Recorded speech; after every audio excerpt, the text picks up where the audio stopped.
l'intérêt de l'interface IDF de CADSTAR est de pouvoir communiquer avec les CAO 3D du marché, qui intègrent elles aussi un module IDF.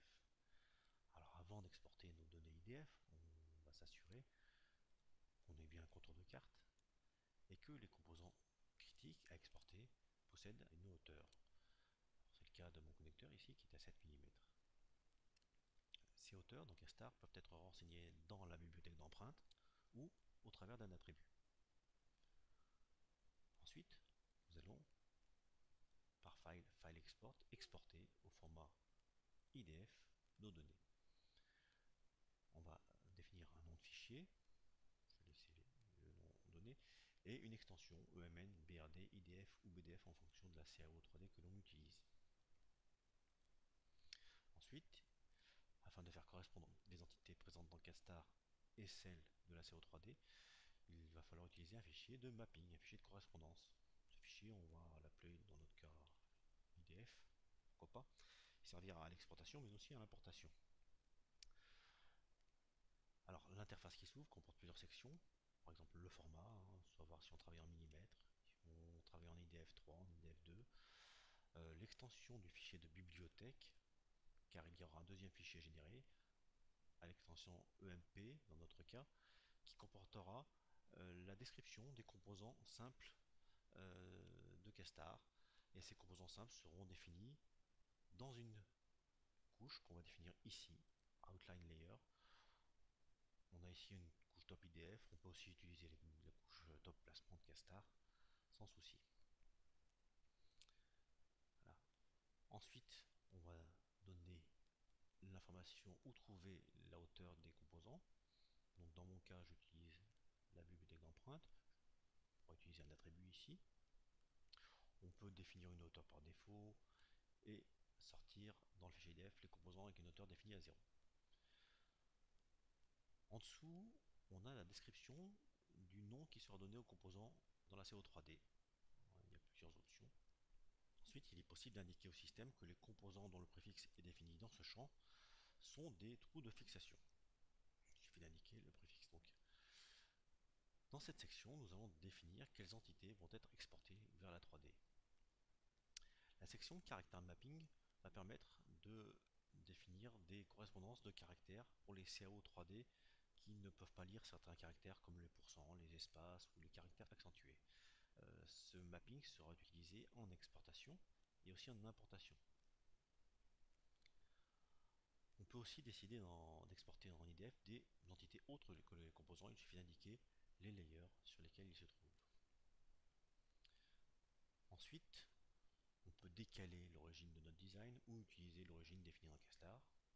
On peut utiliser la hauteur définie dans le layer stack de CADSTAR ou définir une autre hauteur de carte.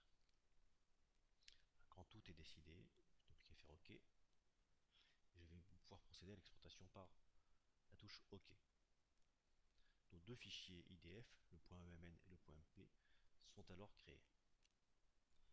On peut observer le résultat de notre export IDF dans un logiciel de CAO 3D, par exemple SpaceClem dans notre cas, en l'insérant dans un projet vierge ou un projet existant.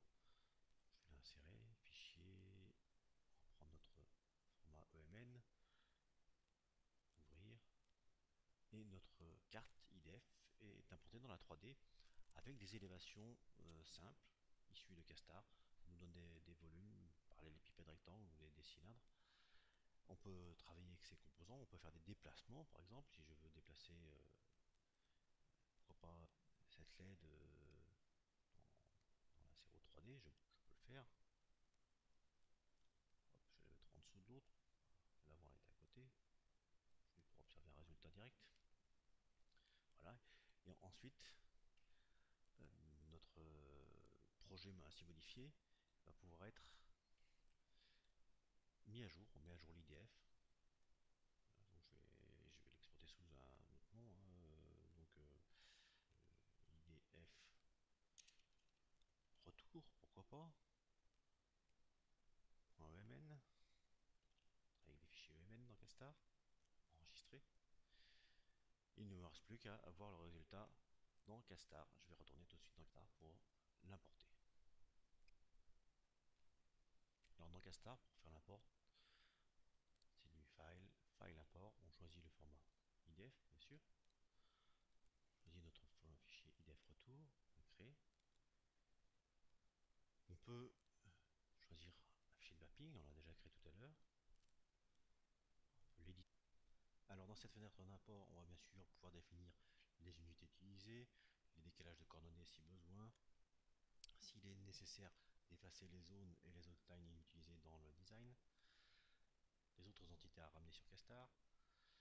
Cette section-là permet d'identifier les empreintes dans le fichier IDF. La section suivante permet de définir les trous de fixation. On peut les définir en fonction de leur taille. On peut même définir qu'à partir d'une certaine taille, ce ne sont plus des composants, mais des cut-out dans le board. La section suivante permet de choisir les entités à importer. Et on a toujours le caractère mapping pour les CAO 3D qui ne géreraient pas certains caractères. Voilà, on va laisser comme ça. Notre fichier est choisi, il ne reste plus qu'à importer.